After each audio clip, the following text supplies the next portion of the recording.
5, donde se nos proporciona la descripción animada e instructiva de un solo día de entre semana, el 10 de septiembre de 1909, y se evoca la época en que Francisco José I ocupaba aún el trono y las cafeterías de Budapest solo albergaban a poetas modernos adscritos a distintas escuelas y tendencias. Eran las 11 de la mañana y Estí aún dormía profundamente sobre el sofá que las dueñas de la casa solían prepararle a diario para que se acostara. Alguien lo tocó. Él abrió los ojos. Lo primero en lo que reparó al emerger del mundo onírico que acababa de abandonar fue en una figura de rasgos toscos, sentada al borde del sofá. ¿Te he despertado? ¿Qué va? He escrito un poema. Le informó Sarkany, como un mensajero exaltado, llegado de otro planeta. ¿Te lo leo? Sin aguardar la respuesta, se puso a leerlo con precipitación. La luna, dama etérea, besa desvanecida la fiera noche morena. He bebido champán. Hermoso, murmuró Estí. El comentario confundió a Sarkany. Fulminó a Estí con la mirada, como si éste lo hubiera interrumpido durante un beso. Sin embargo, una vez que asimiló el adjetivo, una sonrisa de agradecimiento se desplegó en su boca. ¿Vuelve a empezar?, le pidió Estí. Sarkany volvió a empezar. La luna, dama etérea, besa desvanecida la fiera noche morena. He bebido champán y el cabello triste y despeinado la cubre. En la mano izquierda sostenía una hoja cuadriculada arrancada de una agenda, y con la mano derecha se apretaba la mejilla como si le doliera una muela. Así declamaba. El chico recordaba un violinista cíngaro infeliz, oscuro y ardoroso. Coronaba su pálido rostro una mata de cabello tiznado. Los labios carmesíes casi parecían manchados de sangre. En su velloso dedo índice relucía un anillo de cobre. Sarkany vestía chaleco morado, corbata fina, traje negro, gastado pero bien planchado, y zapatos de charol nuevos. Olía a colonia de orquídea. Su aroma inundaba la habitación. Estí escuchaba el poema con los ojos entornados. La noche anterior habían estado paseando juntos, contemplando la luna sobre las casas de la vecindad y los almacenes ferroviarios del barrio de Ferencváros. El astro reapareció tras los párpados cerrados de Estí, sobre sus globos oculares oscurecidos, como en el firmamento de la víspera. Allí flotaba la luna del poema que, acorde con la moda de principios de siglo, se presentaba algo pintarrajeada, algo obscena y acicalada, pero mucho más bella que en la realidad. ¡Excelente!, gritó Estí tras oír el final del poema y se levantó de un salto. ¿De verdad? De verdad. ¿Es mejor que Columpio Loco? No hay punto de comparación. ¿Me lo juras? Te lo juro. Sarkany vibraba de la emoción que le producía su propio poema, convencido de que había sucedido algo de gran importancia. Estí compartía esta sensación. Paseó la vista por el desorden de la habitación. ¿Cuándo lo escribiste?, le preguntó a su amigo mientras buscaba los calcetines por el suelo. Anoche, al llegar a casa. Permanecieron un rato sin hablar. ¿Tú no has escrito ningún poema?, inquirió Sarkany. No, admitió Estí, abatido. Ayer no. ¿A dónde lo vas a llevar? Al Hungría Independiente. El joven se sentó al escritorio de Estí para poner en limpio, a pluma, el poema. Estí, entretanto, se vestía con parsimonia. Mientras se ponía los pantalones, leyó el folletín y los poemas del diario de la mañana. Se mojó un poco el rostro. En eso consistía su aseo matutino en aquella época. Se aferraba tanto a su personalidad que se resistía a restregarse las capas de suciedad que se acumulaban sobre ella a lo largo del día. Consideraba desprovistos de talento a quienes rendían un culto excesivo al aseo personal. No utilizaba peine ni cepillo. Se alborotó con los dedos el cabello, que todavía llevaba pegadas algunas de las plumas diminutas de la almohada, para que su desaliño fuera distinto del que lucía la noche anterior, y se arregló los mechones ante el espejo hasta dejar al descubierto la cara que una vez se había imaginado como la suya, y la que más le gustaba ver como propia. Ya solo le faltaba anudarse la corbata, cosa que llevó a cabo con sumo esmero. Sarkany, que había terminado de copiar el poema, tarareaba una canción de cabaret. «Psst», lo llamó Steve, y apuntó con el mentón a la puerta que se ocultaba tras un armario. Allí detrás vivían las dueñas, 2 señoras entradas en años, las señoras de la casa, enemigas de los inquilinos y de la literatura. Los 2 se entristecieron. Aquel armario les traía a la memoria la realidad frente a la que no sabían protegerse. ¿Qué hacemos?, se preguntaron a media voz. Los esperaba un nuevo día, con toda su libertad y sus posibilidades infinitas. Así pues, salieron a la calle y entraron en un restaurante, el de un hotel. No había otros clientes allí. En el local reinaba una blancura deslumbrante. La luz de las lámparas bañaba los manteles recién lavados, altares vírgenes en los que nadie había comulgado aún. Los camareros, con sus radiantes percheras, se afanaban frescos al iniciar la jornada de trabajo, como galanes en un baile. El ascensor traqueteaba entre las paredes del hotel. Por la puerta entornada se vislumbraban las butacas de piel y las palmeras del vestíbulo. Una criada bostezaba con la promesa divina del amor fortuito. Steve y Sarkany disfrutaban de aquella naturaleza muerta matutina. Se imaginaban que en ese momento, en el que se encontraban solos, el lugar les pertenecía por entero, y puesto que lo pensaban, realmente todo aquello era suyo. Aunque ninguno de los 2 tenía hambre, decidieron almorzar para no preocuparse más del asunto. Sarkany le pidió prestadas 2 coronas a Steve y le prometió solemnemente que a las 3 o a más tardar, entre las 6 y las 7, habría vendido su poema al periódico. Comieron anillos de anchoa con panecillos que mojaban en el aceite, muslo de corzo con arándanos y crema de vainilla. Bebieron vino con gaseosa. Fumaron sentados cigarrillos rubios media. Las campanas señalaban el mediodía cuando salieron al boulevard. Budapest, la ciudad joven, estaba resplandeciente. El sol de principios de septiembre teñía de dorado la fachada de los edificios. Los 2 amigos dejaban que la luz les bañara la cabeza. El cielo era de un azul inmaculado, como el techo de los pisos recién pintados, aún pegajoso y aromático por la pintura. Todo lo que los rodeaba se les antojaba nuevo. En las escuelas empezaban las clases. Los estudiantes de primaria caminaban con las carteras a la espalda, y en la mano unas calcomanías que les habían regalado en la papelería. Steve y Sarkany se detuvieron a la vez. Se acercaba a ellos un joven que andaba hacia atrás a la manera de un cangrejo, pero a un ritmo acelerado, señal de que poseía experiencia en ello.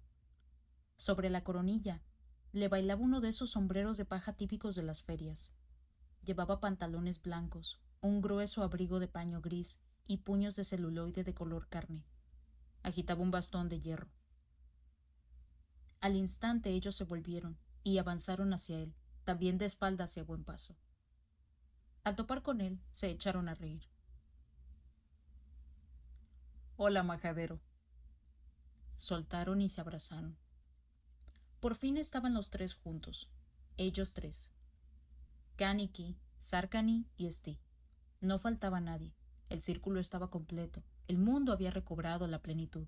Se había reunido el grupo, la compañía balcánica, que contaba entre sus tareas primordiales con el ejercicio libre, valiente y público de acciones de ese estilo. Los transeúntes observaban con desaprobación y cierto desprecio, pero también con un interés mal disimulado, a esos 3 alegres jóvenes aquellos tipos frívolos e inmaduros. No los comprendían, así que los odiaban. Kaneki escupió sobre el asfalto, un esputo negro, tan negro como la tinta. Masticaba regaliz. Encontraron la raíz en su bolsillo izquierdo. En el derecho había unos nísperos metidos en una bolsa de papel. Se dirigían hacia su lugar de reunión habitual, la cafetería Nueva York.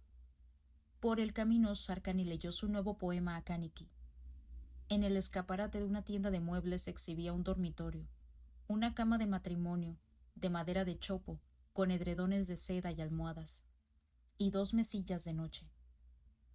Se imaginaron que se acostaban en el lecho, con los zapatos puestos. Se imaginaron a una esposa ideal a su lado, tan grande como una muñeca descomunal de porcelana, con una cabellera espesa que la cubría como una capa, las cejas pintadas con tinta china. Todo ello parecía tan distante e inverosímil, que se avergonzaron de su ensoñación y la guardaron para más tarde, con la intención de aprovecharla en un poema.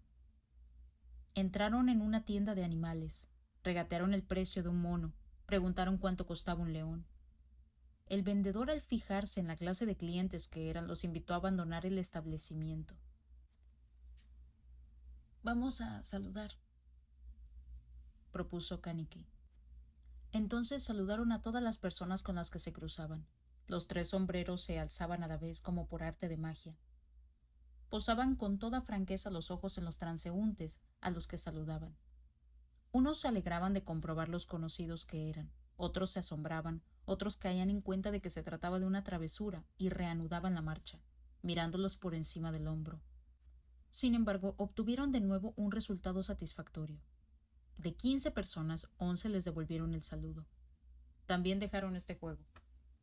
En la esquina de la calle Rakovsky, Steve se detuvo para comprar 2 globos. Ató los cordones al ojal de su chaqueta y corrió para alcanzar a sus amigos. No muy lejos de la cafetería se había congregado una multitud. Por lo visto, 2 caballeros estaban pegando. Uno había empujado al otro y enseguida se habían liado a bofetadas. Se oía la discusión acalorada. «Desvergonzado. ¡Qué descaro!». «El descarado es usted, además de insolente». Eran Kaneki y Sarkany, enfrentados, pálidos y desafiantes. Kaneki le levantó la mano. Un caballero intervino con serenidad. «Señores, por el amor de Dios».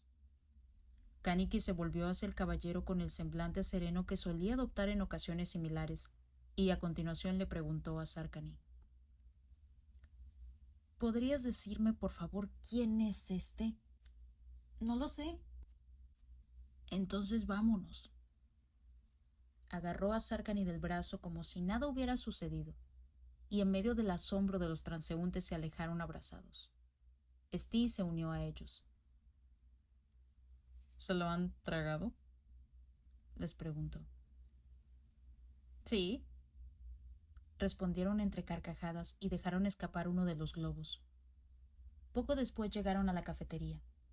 El establecimiento, que cerraba la hora del almuerzo, estaba tranquilo, prácticamente desierto.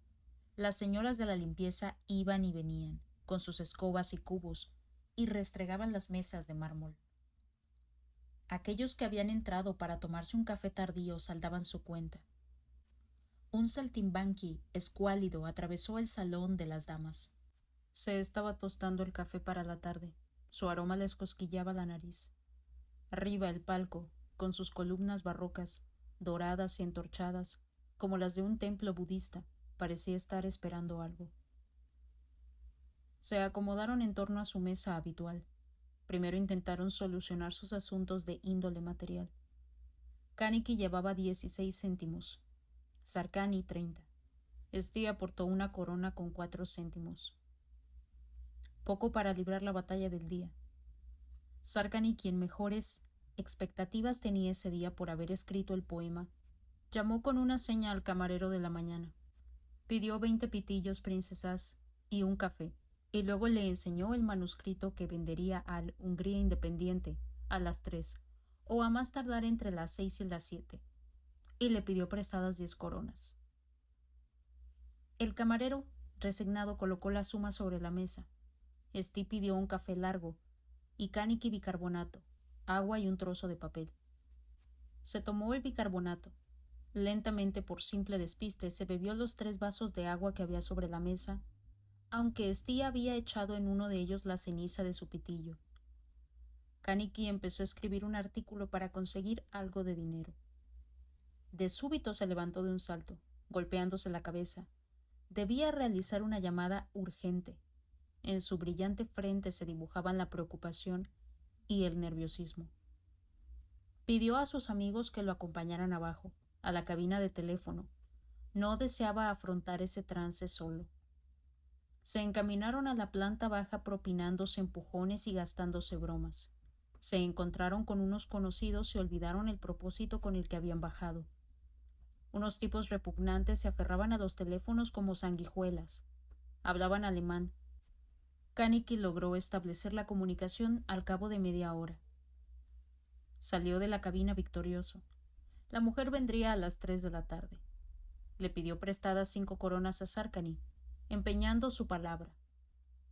Y a Steve le devolvió una de las 2 coronas que acababa de prestarle. Solucionados los asuntos de índole material, los 3 regresaron aliviados a su mesa. Kaniki redactó unas líneas del artículo. De pronto dejó la pluma otra vez. Mandó llamar a un mozo y le entregó un mensaje para que se lo llevara a la persona con quien había hablado por teléfono. Los amigos fumaban y suspiraban. Alternaban la risa y la tristeza con rapidez.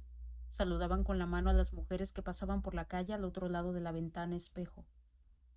Cuando el camarero pasó delante de ellos con una bandeja de frutas, le pusieron nombre a cada una de ellas. A la manzana Caroli, a las uvas Ilona, a la ciruela Sodón.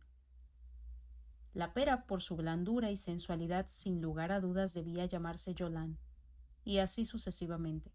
En el fondo, a los 3 les escocía el desasosiego. Se distrajeron con un juego de sociedad, revolviendo letras, colores, sonidos, reorganizándolo todo. Se plantearon las preguntas más extrañas. ¿Qué pasaría si una cosa no fuera como es? No, ellos no estaban satisfechos con la creación. A las 3 Sarkany salió a toda prisa a buscar el cheque. La cafetería zumbaba. En el palco, el vocerío aumentaba por momentos. Era en medio de aquel ruido donde los invadía la sensación de que su vida cobraba ritmo, de que avanzaban en una determinada dirección, de que iban hacia adelante. Todas las mesas, todas las cabinas estaban ocupadas. El humo formaba nubes de tormenta. Les agradaba estar inmersos en aquel vapor, en aquel charco cálido sin pensar en nada, observándolo mientras servía y burbujeaba, sabedores de que poco a poco todos los que chapoteaban en él, cocidos, sazonados, entremezclados, formarían parte de un único caldo bullicioso. Constataron que los parroquianos de cada día se hallaban presentes, distribuidos en distintas mesas, sillas y sofás de terciopelo. No faltaba uno solo. Allí estaban Bogar, el joven novelista, Pataki y Dani Urogi. Allí estaba Araxi, el pintor que se había mandado fotografiar vestido de caballero florentino, con un puñal costado, tocando el piano. Allí estaba Belesnay, el famoso coleccionista de arte que había conocido en persona a Wilde y a Rodin. Ahí estaba Silvás, el marqués con su bastón de empuñadura de marfil, un conversador inigualable, que amalgaba con picardía y habilidad el argot más reciente, tanto con expresiones de los diccionarios de neologismos, como con la rancia jerga de los arqueólogos y de los discursos académicos. Allí estaban Elián, el neurólogo, Golia, el artesano, Soti, el científico que investigaba el origen de los cuentos populares, Boldog, el fotógrafo moderno que había recibido formación en Berlín, y Kopunovitz, un joven de vida trágica que se preparaba para ser actor. Allí estaba Daika, el hijo rubio de un terrateniente que estudiaba los neokantianos y disertaba sobre la teoría del conocimiento. Allí estaba Kovacs, el hombre de sonrisa irónica, que coleccionaba sellos y nunca hablaba. Allí estaba Mokosai, que había residido en París, leía a Verlaine y a Baudelaire en su idioma original, y los citaba en francés con gran entusiasmo y un acento deplorable. Allí estaba Belenges, el químico jurado que había perdido su empleo por alguna irregularidad. Pasaba el tiempo en redacciones de periódicos y recababa datos para artículos de denuncia. Ahí estaba Cotra, hombre de teatro, que en el escenario exigía la más pura de las literaturas y planeaba poner en escena el drama Espera de muerte, obra de su amigo Gesanak Gesa, sentado a su lado en el que no intervenían seres humanos sino objetos, y en el que la llave y el ojo de la cerradura sostenían un largo y profundo debate metafísico. Ahí estaba Rex, el agente que vendía cuadros y que contra la opinión generalizada enaltecía a Ripple Roney y criticaba a Ben-Zur. Ahí estaban Ikrinsky, el astrónomo, Christian el moderador, Magas el compositor. Allí estaba Pirnik, socialdemócrata internacionalista. Ahí estaba Volta, quien sostenía que Petofi no era un gran poeta, porque el poeta por antonomasia era Jeno Komjati. Ahí estaba Spitzer, que consideraba a Max Nordau el mayor genio del mundo. Ahí estaba Bezzelenyi, el ayudante de farmacéutico amante de las artes. Ahí estaba Sebes, que ya había publicado 2 narraciones en diarios y concluido otra que estaba a punto de salir a la luz. Ahí estaba Moldvay, el lírico. Ahí estaba Zako, el lírico. Ahí estaba Erdodi Erlauer, un tercer lírico. Ahí estaba Valer V. Bandori, el traductor literario que traducía de todas las lenguas, incluida la suya materna. Ahí estaba Specht, hijo de padres adinerados, un joven humilde y silencioso, que no escribía nada pero había pasado 2 años en un centro psiquiátrico y siempre llevaba en el bolsillo un papel sellado por 3 psiquiatras que certificaba que gozaba de plena salud mental. Allí estaban absolutamente todos. Y todos ellos hablaban a la vez. Hablaban de si el ser humano posee o no libre albedrío, de la forma de la bacteria de la peste, de cuánto se ganaba en Inglaterra, de a qué distancia está la estrella Sirio, de qué entendía Nietzsche por eterno retorno, y de Anatole France. Ansiaban penetrar en el significado de todas las cosas, de manera rápida y profunda, porque aunque todos eran muy jóvenes, apenas habían cumplido los 20, intuían que ya no les quedaba mucha vida por delante. Conocía a aquella cuadrilla superficialmente, no siempre estaba seguro de quién era quién, pero tampoco importaba, pues las personas en cuestión tampoco estaban seguras de quiénes eran, ya que su personalidad estaba gestándose justo allí y en aquel instante. En varias ocasiones había confundido a un fotógrafo con un poeta, y a él también lo habían tornado por un fotógrafo. Nadie se ofendía por ello. Se contaban sus vidas, sus recuerdos, sus amores, sus proyectos, y luego, si lo consideraban oportuno, se presentaban, por pura formalidad, y algunos incluso retenían el nombre del otro. Sentado entre ellos, escuchaba y se sentía atraído por el zumbido de sus palabras. En aquel caos, cada sonido pulsaba una tecla de su alma, y lo hacía sentirse emparentado con todo y con todos. No entendía la vida, ignoraba por completo para qué había venido al mundo. Desde su punto de vista, a todo aquel a quien le toca vivir esta aventura de objetivo desconocido y que desemboca irremediablemente en la muerte, lo asiste al derecho a hacer lo que le plazca. Como por ejemplo tenderse en la calzada y prorrumpir en alaridos de dolor sin causa alguna y sin merecer mayor castigo por ello.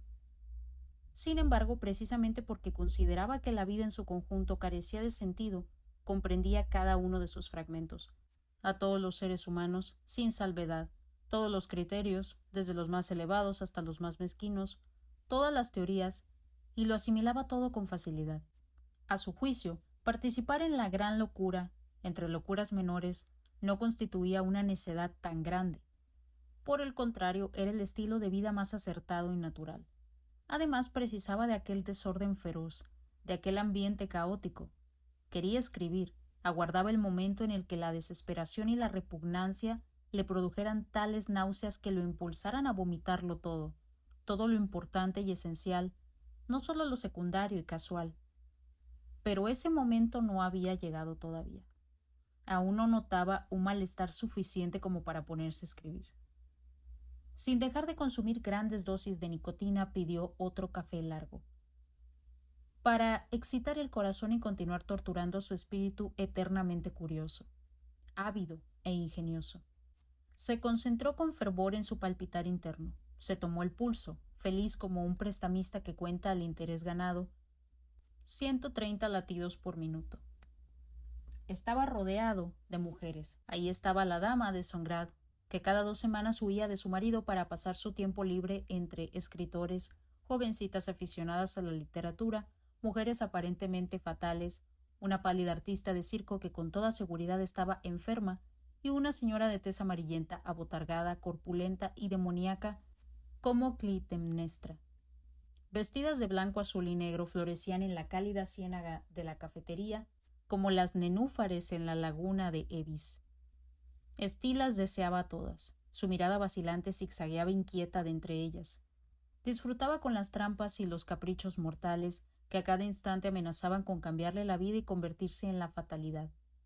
Se fijaba en las manos de la dama de Songrad, en sus uñas puntiagudas, pulidas y pintadas de rosa, y se imaginaba que a lo mejor aquella mujer era su destino. Sin embargo, sus extrañas uñas, que arañaban al aire con delicadeza como las espinas de una rosa, lo torturaban hasta el punto que él desechaba la idea asustado. Entonces la dama de Songrad le preguntó en qué pensaba. Estí sonrió con aires de superioridad y le respondió con una mentira para que ella siguiese creyendo lo que quisiera. Kaniki apoyó la cabeza sobre el pecho de su amigo. Él no esperaba a todas las mujeres, solo a una, que por algún malentendido no aparecía, aunque hacía tiempo que habían sonado las 3. El mozo al que había encomendado al mediodía un importante recado tampoco hacía acto de presencia. Kaniki encargó a otro mozo que saliese en busca del primero. Se dirigió a la cafetería de enfrente y luego al restaurante El Bandido. A la vuelta se pasó 1 hora telefoneando a distintos sitios desde una cabina sin éxito. Le indicó a Estí con un gesto que todo había terminado. Mandó traer un plato de embutido, se lo comió con ganas y luego tomó bicarbonato de nuevo. A eso de las 7 llegó Sarkany, que llevaba ausente desde las 3. Estaba radiante de felicidad. Afirmó que se había iniciado una nueva etapa en su vida. Había tropezado con aquella supuesta maestra de la que tanto había hablado a sus amigos, quienes quizá ya la conocía mejor incluso que él mismo. Habían hecho las paces y por fin todo se había arreglado, para siempre jamás. Estí y Kaniki estaban habituados a oír de boca de Sarkany que había encontrado a la mujer perfecta y que se iniciaba una nueva etapa en su vida, por lo que se mostraron más interesados en su cheque. El rostro de Sarkany se ensombreció. En primer lugar les comunicó que había gastado todo el dinero que disponía. Con respecto al cheque, sucedió que a las 3 acudió al despacho del director del periódico como habían previsto, pero éste estaba de mal humor y le gritó con malos modos que regresase entre las 6 y las 7. Entre las 6 y las 7 Sarkany acudió otra vez, le entregó el poema y cortésmente le suplicó que le pagara, a lo que el director, un sinvergüenza rubicundo de cabello rizado, semejante a Herodes, se negó con una rudeza inaudita, tras lo cual escupió sobre su manuscrito, lo pisoteó y a él lo puso de patitas en la calle. Los amigos ignoraban cuánto de cierto había en esta peculiar interpretación de los hechos, lo que no impidió que se indignaran ante la falta de tacto del director. Por tanto, allí estaban los 3, sin un céntimo, con mucho café, tabaco y la cuenta de los mozos por abonar, aparte del embutido, y con una noche vacía y sin perspectivas por delante. En algo había que ocuparse. La vida fluía con indiferencia. Scartabelli peroraba sobre Bhagavad Gita y sobre el Nirvana ante un público más bien indiferente. Valer V. Bandori traducía una novela francesa. Preguntó a los presentes cuál sería el equivalente en húngaro de Dereshev. Mokosai lo reprendió por su pronunciación. Le pidió el libro. Era de la opinión de que se trataba del nombre de una flor inexistente en Hungría. Otros sospechaban que se trataba de alguna ordinariez. La mayoría le aconsejó que se saltara la palabra, ante lo cual Valer V. Bandori omitió el párrafo entero y continuó trabajando. En aquel momento se les acercó Hannibal, el vendedor nocturno, de rostro plomizo y sonrisa petrificada, para ofrecerles postales obscenas y preservativos, como si una simple ojeada a las tarjetas entrañara un grave peligro para la salud. Estí se levantó y fue a buscar al camarero de turno de noche. Logró sacarle una moneda de oro de 10 coronas. Debería haber compartido la suma con sus amigos a los que también debía dinero, y después de realizar complicados cálculos mentales, el negocio le parecía más o menos ventajoso, ya que esperaba al menos recuperar la corona que Sarkany aún no le había devuelto. No obstante, tomó otra decisión. Simplemente se escabulló, se alejó por la calle a todo correr. Pensaba acercarse al círculo de escritores donde conseguiría como mínimo 60 coronas que repartiría fraternalmente entre los tres, 20 coronas por barba.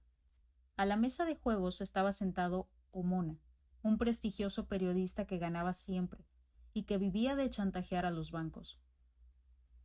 Steele lo consideró un mal augurio. Aún así arrojó la moneda de oro circular y seductora sobre el tapete verde, jugándoselo todo. Los demás barrieron su apuesta sin inmutarse. No cobró conciencia de lo que había ocurrido de inmediato. Permaneció inmóvil durante unos 10 minutos, como esperando que una revolución mundial cambiara la decisión inapelable del destino, y que entonces el banquero le devolvería la moneda de oro. En la cafetería lo aguardaban como a un salvador. Kaniki se encontraba cercado por 2 mozos, que habían reaparecido y le exigían lo que les debía. Estuvo un rato esforzándose por convencerles con argumentos racionales de que se equivocaban. Luego se tomó una aspirina. En 5 minutos, escribió un ingenioso artículo ante la atenta mirada de los mozos y salió a venderlo escoltado por estos. Regresó con un poco de dinero y repartió algo entre sus amigos. Se fueron a casa de Sarkany en la calle de María. Él esperaba un mensaje de la maestra. De ahí se encaminaron a la residencia de los Kaniki, donde bebieron un poco de té. La familia al completo se encontraba reunida en una sola y gigantesca estancia. Una de las hermanas de Kaniki pintaba, la otra tocaba el piano, y la tercera estuvo quieta de cara a la pared durante todo el tiempo que pasaron allí los amigos, sin que nadie supiese por qué. El padre, un anciano amable y cariñoso, escribía algo en el centro de la sala. Con la serenidad que confiere la edad, mojaba la pluma en el tintero y escurría con cuidado la tinta que sobraba en la plumilla, totalmente ajeno a la algarabía que reinaba alrededor de él. Los jóvenes bajaron a la calle cuando las puertas del edificio estaban ya cerradas. Kaniki recitó en voz alta fragmentos de La tragedia del hombre. En una lóbrega plaza, un campesino con aspecto de cochero, a causa del látigo que empuñaba, lo abordó y le posó una mano sobre el hombro. Oiga, prefiero devolverle sus 50 céntimos, pero deme los arreos, le dijo. No, saltó Kaniki. Necesito los arreos. Steele no entendía qué venía eso de los 50 céntimos y los arreos. No sabía si se trataba de una broma o de una casualidad, por lo que lo invadió el miedo. En torno a él se extendían los velos negros de la noche. Le habría gustado estar ya en casa, tumbarse en su sofá solo. Se odiaba a sí mismo, odiaba a sus amigos, pero era incapaz de despegarse de ellos. Lo asaltó el mismo temor que se apoderaba de él cuando de niño contravenía alguna prohibición. Bajo la luz de las farolas de gas, la gente, atontada tras una larga jornada laboral, lo acechaba. Lo seguía con un ruidoso taconeo como si lo persiguiera. Respiró aliviado al entrar en el bandido. La pianola tocaba la obertura de Tannhäuser. Joseph Gag, su primo, estudiante de medicina, le acercó ambas palmas de la mano a la nariz para que las oliera. Aquel día había practicado su primera autopsia. Faltay, el tolstoyano con sandalias de piel, cenaba sémola con leche. Bissam, el joven teósofo barbudo, de rostro tan rojo como una manzana y dientes tan blancos como la porcelana, los miró a los ojos con ternura y les animó a amar la naturaleza y vivir en armonía con el universo. Ellos decidieron que aún les quedaba mucho tiempo para ello y regresaron a la cafetería. Allí la juerga intelectualmente elevada ya había empezado a decaer. Ocupaba el palco el segundo estado mayor, mozalbetes de 18 o 19 años. Puterl, el pequeño Heinal y el pequeño Balig tomaban café con ron envueltos en el humo de tabaco egipcio. Estaban entretenidos en la fundación de una revista combativa, de inigualable calidad y contraria a las aniquilosadas tradiciones, el academicismo y a los viejos retrógrados. A su lado estaban Abmentis, que componía una letra para una melodía, y cantó la primera línea. Oh, buen pajarito mío. En vez de la palabra buen necesitaba una de 2 sílabas yámbicas, por lo que modificó el verso, que quedó de la siguiente manera. Oh, feroz pajarito mío. Esto evidentemente no cuadraba. Abmentis buscó canturreando otra palabra que se ajustara tanto al metro como al pajarito. Erdodi Erlauer representaba a la generación anterior. Sentado a la primera mesa mantenía la vista fija en un papel en el que toda la tarde no había escrito más que «Mi vida es como». Se había quedado atascado allí. Ignoraba cómo era su vida. No daba con el símil adecuado, lo que no resultaba en absoluto extraño. La vida de Erdodi Erlauer no se parecía a nada. Era exactamente igual que su propia vida. Lo dejaron allí con su manuscrito, sumergidos en su triste y amarga existencia. Vagaron por la orilla del Danubio, alrededor de la estación del oeste. Por toda la ciudad invitaron a los aprendices de escritor que deambulaban de noche, como en misión de vigilancia, a unirse a ellos. Exner, Silvás, Daika, el neocantiano, Volvay, Sacó y unos cuantos más que seguramente guardaban alguna relación con las artes y las ciencias del espíritu. Orbán, profesor de música, Cícer e incluso Valentini, un ebanista con una especie de sentido artístico. A eso de las 3 de la madrugada, el intrépido grupo se perdió entre los edificios del barrio de Ferencváros. En la esquina había una prostituta. Exner le dirigió la palabra. Los demás los rodearon. No deseaban desaprovechar una sola oportunidad de analizar los aspectos más sórdidos de la vida y de paso jactarse de ser hombres de mundo.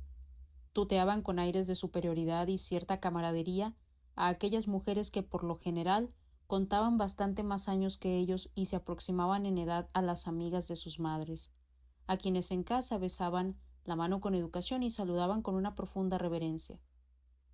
El libertinaje irrespetuoso les fortalecía la autoestima. Se pusieron a negociar. Entablaron con la prostituta un diálogo que a cada instante interrumpían las carcajadas del grupo. Exner se reía en medio de todos, haciendo airosos aspavientos con su bastón de caña. La mujer les contestaba en voz baja. Steve estaba más alejado, solo, no quería participar en ese juego. Así, con tanta gente, le parecía de mal gusto, impúdico, y eso que estaba más familiarizado con la zona que cualquier otro. Conocía las calles, a todas horas del día y de la noche, porque lo atraía a ellas una especie de espanto. A menudo despertaba, sobresaltado, y venía sin más. Conocía el barrio de madrugada cuando nadie transitaba aún por sus calles.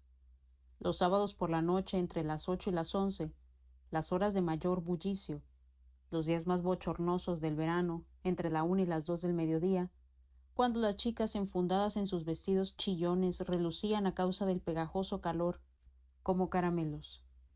Conocía todas y cada una de las casas, las puertas y las ventanas, tras las que las luces se encendían y se apagaban.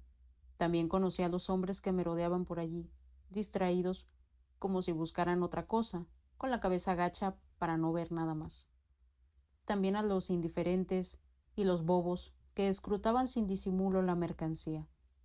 A los solitarios hombres gordos y mayores que fumaban puros con boquilla, contemplando absorto a las pálidas mujeres que se paseaban por la acera de enfrente y que luego de repente, como movidos por un resorte, se encaminaban hacia una puerta color chocolate. Conocía la jerga con que en el barrio se designaban los detalles técnicos de la profesión, pues de vez en cuando llegaba hasta sus oídos.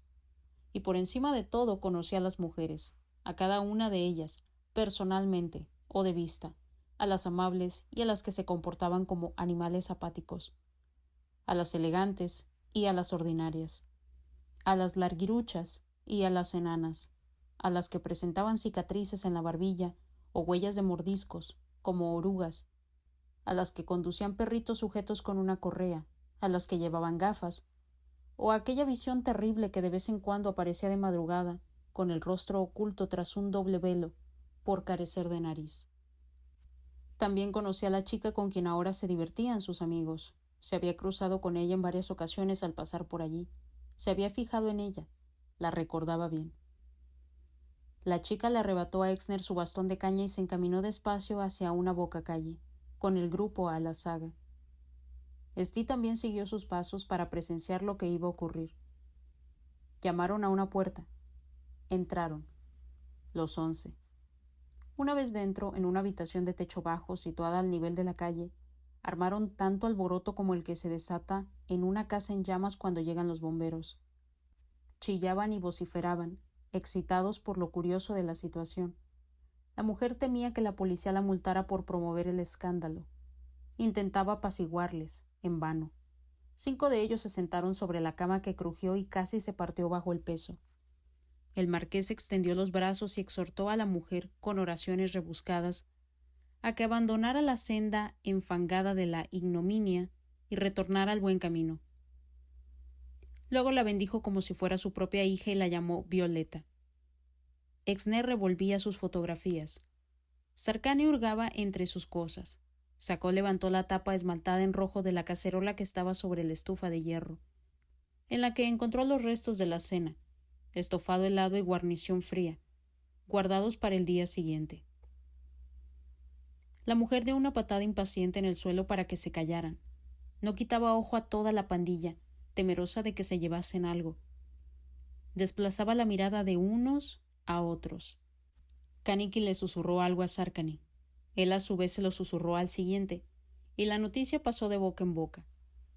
En cuanto hubo llegado a los 11 tímpanos, todos estallaron en una risa estrepitosa, vueltos hacia la mujer. A la luz de la lámpara se notaba que era mucho mayor de lo que habían pensado en la calle. Sobre la barbilla se había pintado un lunar redondo y negro, y llevaba una tupida peluca pelirroja. Según Kaniki, bajo la peluca su cabeza estaba tan desprovista de pelo como una bola de billar. Y la mujer había perdido además todos los dientes. Era de eso de lo que se habían reído. El buen humor se desvaneció. Nadie hablaba ya. Los hombres empezaron a arrepentirse de haber entrado y discurrían la mejor forma de escapar. La mujer los observaba desconfiada. Su expresión reflejaba una preocupación que ella no se atrevía a expresar en voz alta. Kaniki retrocedió con sigilo hasta la puerta y se largó sin despedirse. Lo siguió Sarkany, luego Gilbaz, después Exner, y a continuación Sacó, Daika, Valentini, Cícer y Orbán. Todos huyeron como gatos escaldados. ¿Usted también se va?,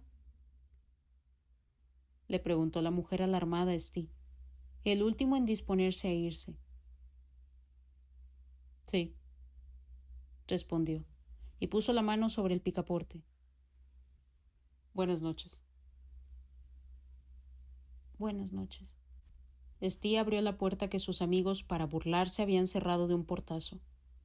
Los escuchaba desde el otro lado. Los camaradas celebraron un conciliábulo en la escalera, mientras esperaban al portero. Sonaban gritos desarticulados, la voz de Sarkany, luego la de Kaniki, que bramaba algo terrible en dirección a la habitación. ¿Qué pasa?, inquirió la mujer. Nada, contestó Steve y cerró la puerta para no oírlo. La mujer clavó en él la vista. ¿Ha cambiado de opinión? ¿Se queda usted? Sí, asintió Steve. Quizá me siente un rato, añadió, pero continuó de pie. En ese instante la puerta de la calle se cerró con un golpe sordo. El portero les había dejado salir. Se impuso el silencio. «Están locos», comentó la mujer en medio de aquella repentina quietud, y se encogió de hombros con apatía. Este gesto inspiró en Steve una honda lástima. Su corazón enfermo, se empapó de lágrimas, como una esponja. Unos instantes después se reanudó la algázara, esta vez a través de la ventana. El grupo de amigos estaba justo debajo. Exner aporreaba la persiana bajada con su bastón de caña como si fuera un piano, y a voces conocidas le deseaban a Steve mucha suerte y buenas noches. Él dirigió la mirada a la ventana cual si hubiera caído en una trampa y ansiase salir de ella. Lo habían abandonado allí, había caído víctima de una broma. la última broma de mal gusto. El griterío se apagó poco a poco, y de nuevo reinó el silencio, un silencio infinito. Se han ido, susurró la mujer y cerró la puerta con llave. Steve deseaba remediar un error de forma. Sin embargo, a su juicio, todo error de forma implicaba un error de fondo, y no había error mayor que el de forma. Steve no soportaba que a alguien le lanzaran a la cara un insulto. Tanto le molestaba que con frecuencia pasaba horas en compañía de personas aburridas por no hallar la forma de librarse de ellas con tacto. La mujer empujó hacia él una silla de mimbre. Ella también se sentó, en el sofá frente a él.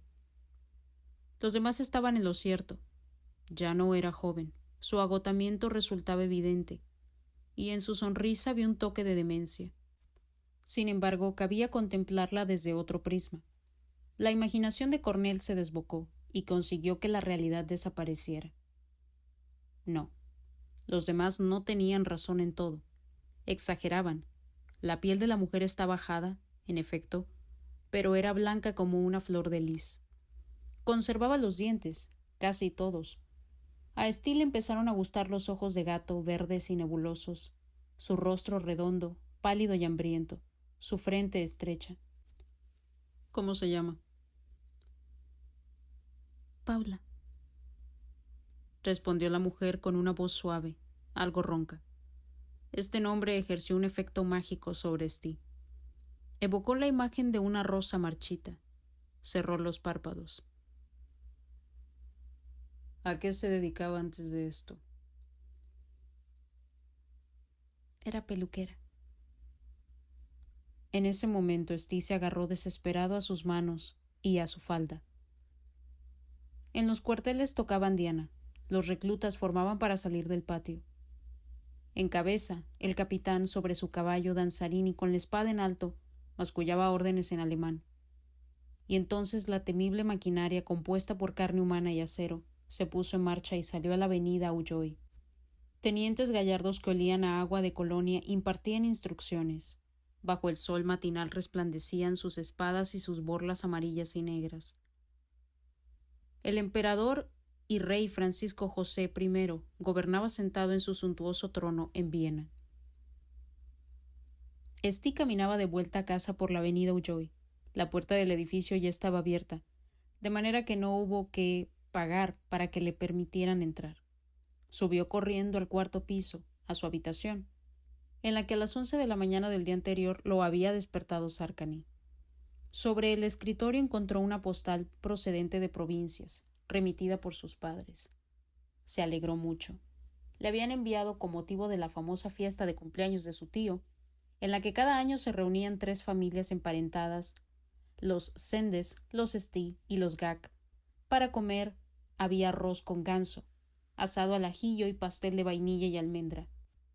Le mandaban muchísimos recuerdos de parte de todos, de parientes, amigos y también de la amiga de su hermana. Su hermano le escribía que en el colegio le había tocado un tutor muy estricto. Su hermana que asistía a clases de baile, su madre que lo echaba mucho de menos. Le rogaba que acudiera sin falta a fin de mes, para la vendimia. Su padre se limitó a poner el nombre, con su letra severa y recta. Steve leyó y releyó la postal, conmovido. Se imaginaba que se encontraba en casa, en el viñedo, entre las butacas de terciopelo verde de la sala. Abrazaba a sus seres queridos con adoración porque él era más que un nada, un buen hijo y un querido hermano. Mi madre tiene una joya de amatista del mismo color que sus ojos, pensaba. Mi padre ya estaría despierto, trabajando desde las 4 de la mañana, pensaba. Yo no llegaré a ser nadie, solo un depravado, pensaba. Conseguiré todo lo que me proponga, pensaba. Pensaba en todo a la vez. El día anterior había sido movido y ajetreado, pero en poco se diferenciaba de los demás. El caos que imperaba en su interior se había condensado en una espesa tristeza. Cornell apretó contra su pecho tembloroso la postal, buscando amparo en ella, refugiándose en la paz campestre, donde residían sus raíces y su fuerza. Lo consumía el sentimiento de culpa. Repasó los verbos irregulares del español. Luego se desvistió. Se levantó de inmediato. Escribió la contestación en otra postal para echarla al buzón tan pronto como saliera a la calle por la mañana. Queridos padres y hermanos, gracias por la amable tarjeta. En el pensamiento siempre estoy con ustedes.